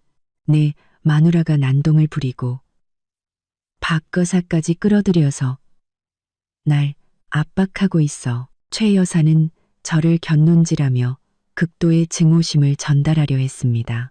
저는 변명하지 않았습니다. 조용히 엄마에게서 유나를 받아 안았습니다. 엄마, 유나 데리고 베란다에 가서 바람 좀 쐬고 계세요. 여긴 너무 답답해요. 저는 말했습니다. 밝은 곳으로 나가 계세요. 저는 여기서 지훈 씨를 기다릴게요. 엄마는 고개를 끄덕였습니다. 얼굴에는 여전히 걱정이 가득했지만 제 뜻을 이해하셨습니다. 엄마는 가로등 불빛이 들어오는 베란다로 유나를 데리고 나가셨습니다. 제 이런 행동은 엄마를 최 여사와의 직접적인 대립에서 분리시키고 동시에 지훈과의 다가올 대결에 필요한 공간과 정적을 만들기 위함이었습니다. 최 여사는 여전히 전화로 지훈에게 울며불며 호소하고 있었습니다. 지훈아, 엄마 말 들어. 당장 와. 나 저 애가 너무 무서워. 이렇게 난동을 부리는 애가 앞으로는 또 무슨 짓을 할지 어떻게 알아? 당장 와. 이 문제를 확실하게 해결해줘. 엄마, 걱정 마세요. 지금 가고 있어요. 금방 갈게요. 일단 진정하시고 미나랑 싸우지 마세요. 지훈은 엄마를 달래려 했었습니다. 저는 지훈이 매우 혼란스러워하고 있다는 것을 알았습니다. 그는 오랫동안 잠재되어 있던 갈등이 이렇게 격렬하고 단호하게 폭발하리라고는 전혀 생각지 못했을 겁니다. 그는 항상 두 어머니 사이의 문제를 회피하며 스스로 해결하도록 내버려 두었습니다. 그리고 오늘 그 회피가 심각한 결과를 초래한 것입니다. 저는 휴대폰 손전등을 다시 껐고 방은 다시 어둠에 잠겼습니다. 저는 그곳에 조용히 서서 제 결혼 생활에서 가장 긴장될 대결을 준비했습니다. 어둠이 거실을 뒤덮었고 오직 부엌에서 새어나오는 희미한 노란 불빛과 커튼 너머로 어렴풋이 비치는 가로등 불빛뿐이었습니다. 저는 조용히 기다렸습니다. 최 여사는 지훈과의 통화를 막 끝낸 참이었습니다. 그녀는 거친 숨을 몰아쉬며 울음과 저주를 섞어 내뱉었습니다. 네가 이겼다고 생각하지 마. 지훈이가 오면 내 그 악독한 짓을 다 보게 될 거야. 이 불효막심한 것. 시어머니를 쫓아내려는 너는 천벌을 받을 거야. 최 여사는 흥분한 채 더듬거리며 제 쪽으로 다가왔습니다. 어머님, 저는 잘못한 게 없어요. 저는 침착한 목소리를 유지하며 대답했습니다. 저는 그저 어머님의 무심함으로부터 제 엄마와 이 가정을 지키고 있을 뿐이에요. 닥쳐. 더 이상 짓거리지 마. 최 여사는 제게 달려들어 손을 대려고 했습니다. 아마도 저를 흔들거나 때리려는 듯 했습니다. 네가 감히 나한테 버릇없이 굴어? 나는 네 시어머니야. 당장 무릎 꿇고 사과해. 저는 한 걸음 물러나 거리를 유지했습니다. 몸싸움은 피하고 싶었습니다. 제가 잘못했다면 사과할게요. 하지만 저는 잘못하지 않았어요. 제가 말했습니다. 어머님께서 늙고 약해서 집안일을 못하신다고 하셨죠. 존중해요. 하지만 그 핑계로 저희 엄마를 괴롭히고 엄마가 편히 TV를 보시는 동안 손을 대이면서까지 일하게 만드셨어요. 그건 불공평해요. 어머님, 제 침착함은 최 여사를 더욱 미치게 만들었습니다. 그녀는 귀를 찢을 듯한 날카로운 목소리로 소리치기 시작했습니다. 불공평은 무슨, 박 여사 같은 촌뜨기는 일이나 해야지. 그 양반은 널 도우러 일하러 온 거야. 하지만 나는 도시 사람이고 지훈이 엄마야. 나는 쉴 권리가 있다고. 네 엄마의 그 불쌍한 척하는 모습으로 날 속이려 들지 마. 큰 싸움 소리에 저희 엄마가 유나를 안고 베란다에서 황급히 들어왔습니다. 엄마는 어둠 속에서 날뛰는 최 여사를 보고 무슨 일이 생길까봐 두려워하셨습니다. 미나야, 어머님, 두 분 다 그만하세요. 싸우지 마세요. 엄마는 떨리는 목소리로 말렸습니다. 형님, 이 일은 제 잘못이에요. 제가 사과드릴게요. 저를 탓하세요. 제발 미나한테는 화내지 마세요. 엄마는 또다시 모든 잘못을 자신에게 돌리며 최 여사의 분노를 가라앉힐 핑계를 만들려 했었습니다. 당신은 조용히 해. 최 여사는 저희 엄마에게 획 소리쳤습니다. 이 선동꾼, 다 당신 때문이야. 당신이 우리 가정을 파괴하러 온 거야. 자식 교육도 어떻게 시켰길래 시어머니한테 저렇게 버릇없이 굴어? 당장 시골로 돌아가. 더 이상 여기 있지 마. 최 여사는 저뿐만 아니라 저희 엄마까지 싸잡아 비난하며 엄마의 출신과 교육 방식에 대해 가장 모욕적인 말들을 퍼부었습니다. 제 안의 분노가 맹렬하게 타올랐습니다. 엄마는 충분히 고통받으셨습니다. 저는 한 걸음 나아가 시어머니 앞에 똑바로 섰습니다. 어머님, 저희 엄마를 모욕할 권리는 없으세요. 저희 엄마는 저를 도우러 오신 거지 이 집의 가정부가 아니에요. 어머님께서 저희 엄마를 존중하지 않으시면 저도 어머님을 존중하지 않을 겁니다. 그래서 나한테 또 뭘 어쩔 건데. 최 여사가 도전적으로 말했습니다. 네가 감히 날 쫓아내? 온 친척들에게 네가 얼마나 버릇없는 며느리인지 다 말해버릴 거야. 너 편히 살지 못할 줄 알아. 대립은 공기가 끈적하게 느껴질 정도로 극에 달했습니다. 저는 분노를 표출하기 위해 온 힘을 다하는 최 여사를 보았습니다. 저는 그녀가 그저 연기를 하고 있으며 지훈이 자신의 말을 믿게 하기 위해 상황을 더욱 극적으로 만들려 한다는 것을 알았습니다. 어머님, 원하시는 대로 말씀하세요. 하지만 제 결정은 변하지 않아요. 저는 흔들림 없는 목소리로 말했습니다. 지훈 씨가 오면 누가 옳고 그른지 명백히 알게 될 거예요. 바로 그때 찰칵하는 소리와 함께 문이 열렸습니다. 지훈이 돌아온 것이었습니다. 지훈은 당혹감과 걱정, 그리고 혼란이 뒤섞인 얼굴로 들어섰습니다. 그는 어두컴컴한 집, 부엌과 베란다에서 새어나오는 희미한 불빛, 그리고 거실 한가운데서 울고 있는 자신의 엄마를 보았습니다. 엄마, 미나야, 이게 다 무슨 일이야? 지훈의 목소리는 무겁게 가라앉아 있었습니다. 그는 황급히 휴대폰 손전등을 켰습니다. 지훈아, 아들아, 네가 왔구나. 최 여사는 즉시 달려가 아이처럼 지훈을 껴안고 흐느꼈습니다. 봤지? 저 애가 이 엄마를 괴롭히려고 불을 껐어. 이 엄마를 집에서 쫓아내고 당장 나가 살라고 소리쳤다고. 아들아, 어서 이 엄마 좀 구해줘. 지훈은 엄마를 안고 다독였습니다. 그리고는 저를 쳐다보았습니다. 그의 눈에는 책망과 실망이 가득했습니다. 미나, 지금 뭐 하는 거야? 왜 불을 껐어? 왜 엄마한테 그런 말을 한 거야? 정말 엄마를 집에서 쫓아내고 싶었어? 지훈은 저를 추궁했습니다. 그의 목소리에는 피로와 분노가 섞여 있었습니다. 그는 일을 중단하고 급히 집으로 달려온 참이었습니다. 저는 한 걸음도 물러서지 않고 똑바로 섰습니다. 제가 사랑했고 그를 위해 오랫동안 인내해왔던 남편, 지훈을 똑바로 쳐다보았습니다. 지훈 씨, 나는 내가 해야 할 일을 했을 뿐이야.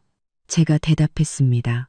제 목소리는 날카롭지 않았지만 단호함으로 가득했습니다. 불을 끈 건 어머님과 진지하게 얘기하기 위해서였고, 어머님께 나가시라고 한 건 다 정당한 이유가 있었어.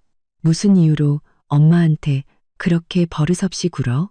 엄마는 어른이시고 늙고 약해서 집안일을 못하신다고 하면 네가 이해해야지. 그렇다고 엄마를 쫓아내면 어떡해? 지훈이 소리쳤습니다. 그는 항상 중간에서 양쪽을 달래려만 했지 결코 진실을 마주하려 하지 않았습니다. 최 여사는 지훈이 자기 편을 드는 것을 보고 즉시 기세등등해졌습니다. 그녀는 지훈에게서 떨어져 저를 손가락으로 가리켰습니다. 거봐, 아들아.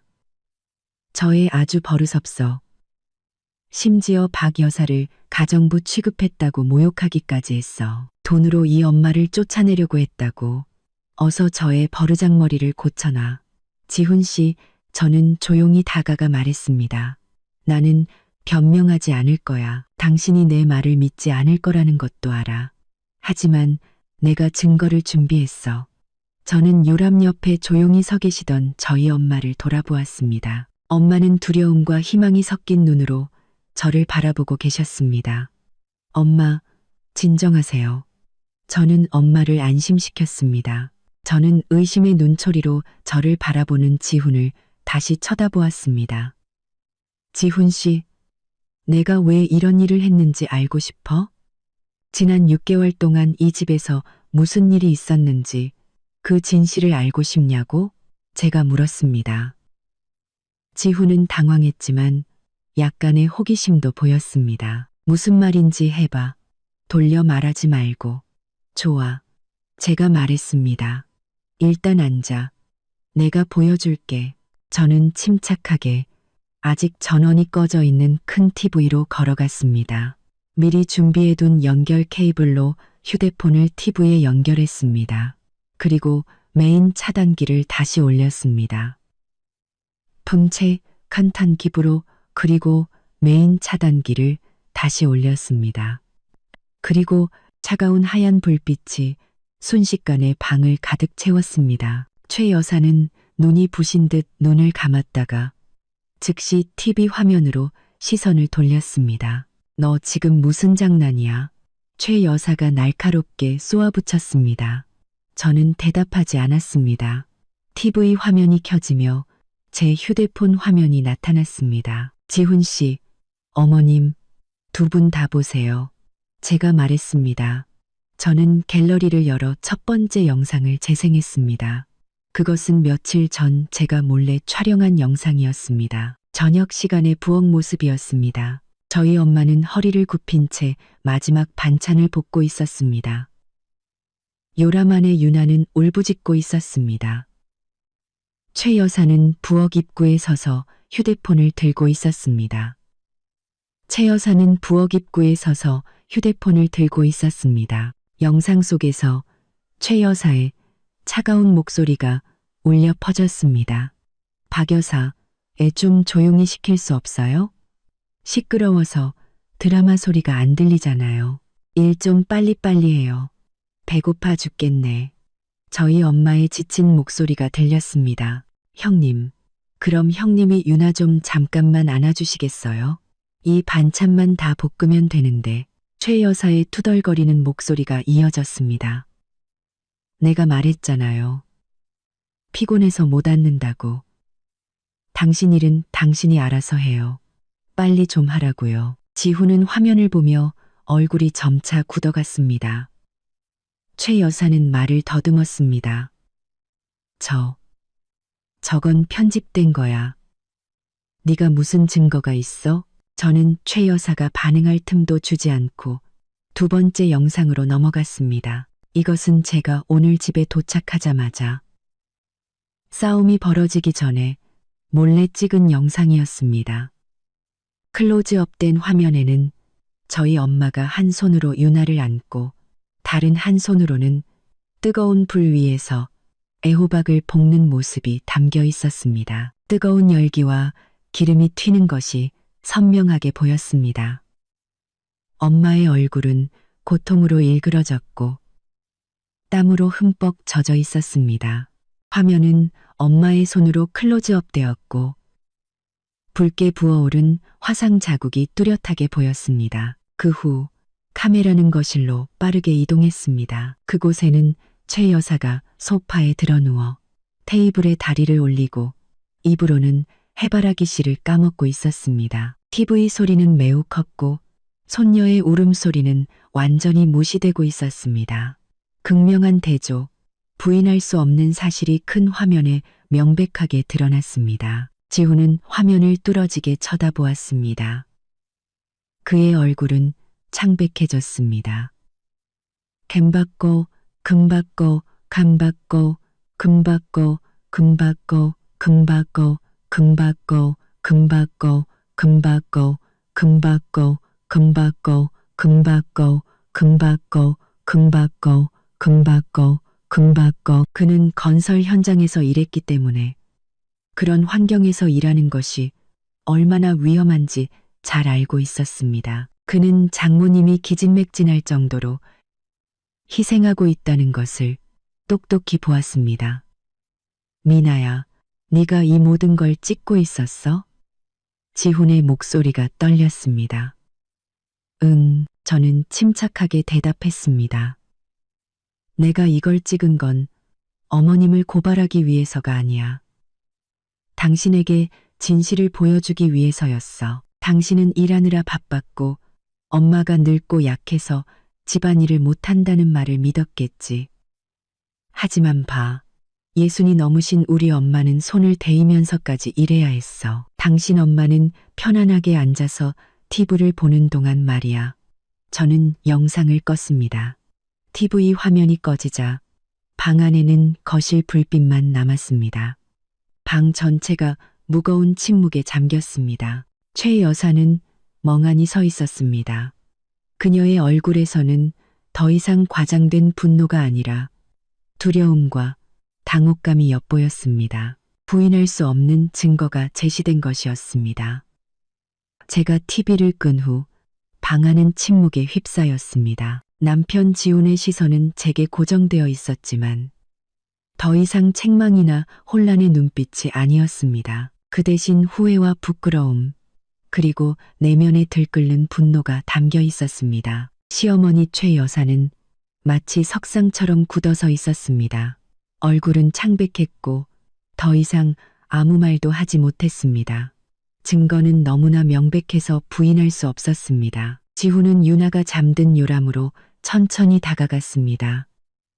아이를 잠시 바라보더니 방구석에 조용히 서 계시던 장모님, 박 여사를 향해 돌아섰습니다.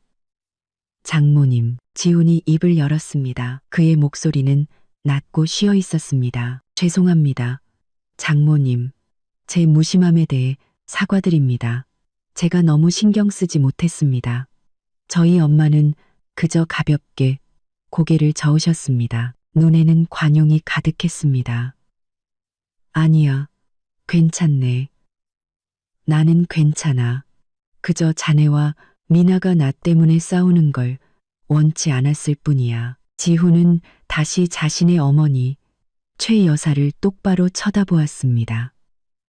그의 얼굴은 굳어졌고 눈에는 실망과 분노가 타올랐습니다. 어머니, 지훈이 불렀습니다. 그의 목소리에는 더 이상 부드러움이 없었고 엄격함으로 가득했습니다. 저는 처음으로 그가 어머니에게 그런 말투로 말하는 것을 보았습니다. 설명해 보세요. 늙고 약해서 힘든 일은 못 하신다고요? 그런데 미나가 찍은 영상은 뭐죠? 어머니는 TV 보면서 해바라기 씨나 까먹고 계셨잖아요. 장모님은 10kg나 되는 유나를 안고 뜨거운 불 앞에서 손까지 대이면서 요리하고 계셨는데 그게 몸이 약하다는 건가요? 최 여사는 말을 더듬었습니다. 지훈아, 엄마는 일부러 그런 게 아니야. 그냥 좀 피곤해서 그랬어. 그리고 그건 박 여사 일이잖아. 그 양반은 너희를 도우러 온 거니까. 나는 어른이고 쉴 권리가 있어. 장모님은 저희를 도우러 오신 거지. 어머니 시중 들러 오신 게 아니에요. 지훈은 어머니의 말을 자르며 목소리를 한 단계 높였습니다. 장모님은 미나와 손녀가 안쓰러워서 오신 거예요. 어머니 시중들 책임은 없으시다고요. 어머니는 장모님을 남보다도 못하게 대하셨어요. 지훈은 주먹을 꽉 쥐었습니다. 오랫동안 가정을 돌보지 못한 후회가 그를 더욱 분노하게 만들었습니다. 그는 저를 쳐다보았습니다. 눈빛은 마치 감사와 사과를 전하는 듯했습니다. 어머니는 어머니라는 이유로 자신의 무심함을 정당화하셨어요. 제가 밖에서 고생한다고 하셨죠? 누구나 일하면 힘들어요. 장모님도 연세가 있으시고 어머니도 연세가 있으신데 왜 장모님은 고통받아야 하고 어머니는 편안해야 하죠? 나한테 그렇게 말하면 안 돼. 너는 내 아들이야. 최 여사는 감정에 호소하는 낡은 수법으로 상황을 역전시키려 하며 울기 시작했습니다. 엄마는 다 너를 위해서, 이 가정을 위해서 그런 거야. 내 마누라 말 믿으면 안 돼. 저 애가 엄마를 쫓아내고 이 집을 차지하려는 거야. 더 이상 집 얘기 꺼내지 마세요. 지훈은 거의 소리를 질렀습니다. 미나가 집을 탐냈다면 진작에 그랬을 거예요. 미나는 지난 반년 동안 어머니를 참아왔어요. 오직 어머니가 제 어머니라는 이유로 존중했기 때문이에요. 하지만 오늘 어머니는 선을 넘으셨어요. 장모님께 상처를 주고 제 아내에게 상처를 주셨어요. 지훈은 저를 향해 돌아섰습니다. 그의 눈에는 단호함이 가득했습니다. 미나야, 네가 옳았어. 가정을 돌보지 못한 내가 잘못이야. 그리고 지훈은 다시 어머니와 마주 섰습니다. 그는 판결을 내렸습니다. 저는 그 판결이 저희 가족의 삶을 완전히 바꿔놓을 것임을 알았습니다. 어머니, 지훈이 말했습니다. 그의 목소리는 차갑고 일말의 동정심도 없었습니다. 영상은 다 봤고 모든 상황을 이해했습니다. 이제 어머니께는 두 가지 선택지가 있습니다. 첫째, 지훈은 한 글자에 힘을 주어 말했습니다. 여기에 남으시려면 집안일을 돕고 손녀를 돌보셔야 합니다. 더 이상 TV만 보면서 장모님께 모든 일을 떠넘기실 수는 없어요. 장모님을 존중하는 법을 배우고 함께 이 가정을 꾸려나가셔야 합니다. 만약 그렇게 못하시겠다면 이 집에서 나가셔야 합니다. 둘째, 최 여사가 반박하려 말을 더듬는 사이 지훈은 말을 이었습니다. 만약 어머니 말씀대로 정말 늙고 약해서 힘든 일을 못하시는 거라면 내일 당장 고향으로 내려가세요. 제가 모든 것을 부족함 없이 지원해 드리겠습니다. 사람도 붙여드릴게요. 하지만 더 이상 이 집에 머물면서 장모님을 힘들게 하실 수는 없습니다. 네가 감히 엄마를 협박해? 날 쫓아내는 거야? 최 여사가 소리쳤습니다. 그녀는 지훈이 완전히 제 편에 서리라고는 상상도 못했습니다. 제가 쫓아내는 게 아닙니다. 어머니, 지훈이 대답했습니다.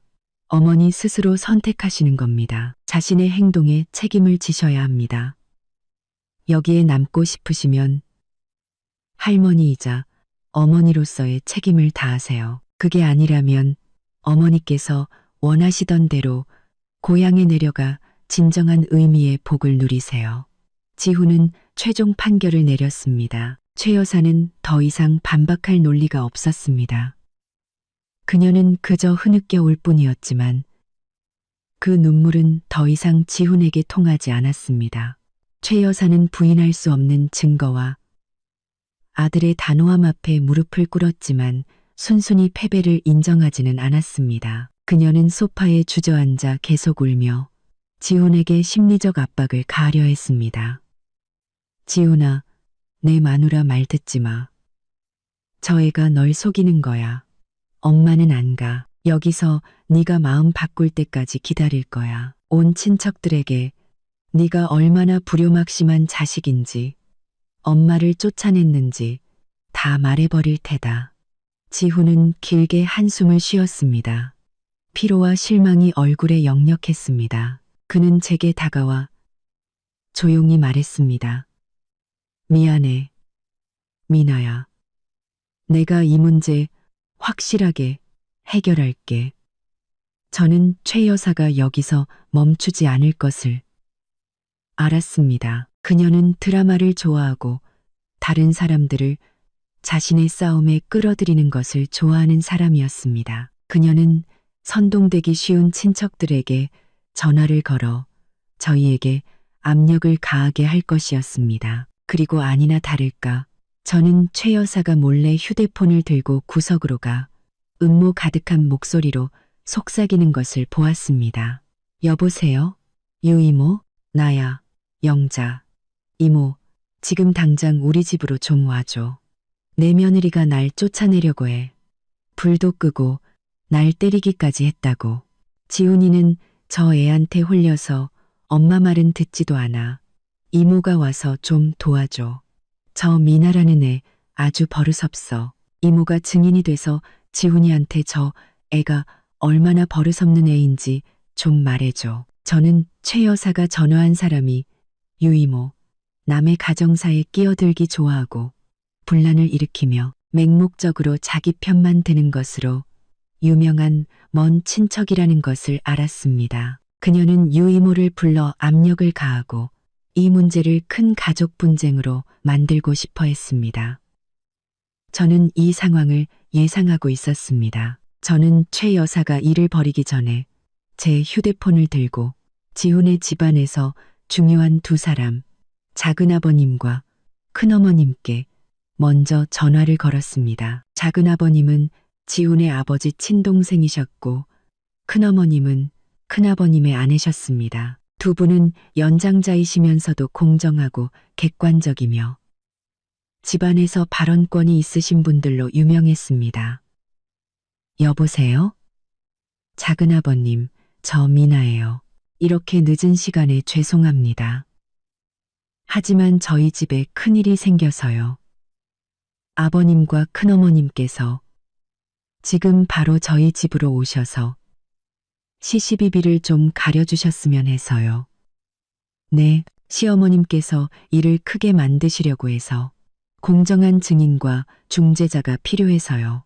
네, 아버님, 감사합니다. 기다리고 있겠습니다. 지훈은 저를 보았습니다. 그의 눈에는 감탄이 서려 있었습니다. 그는 제가 어머니보다 한 수 앞서 행동했다는 것을 이해했습니다.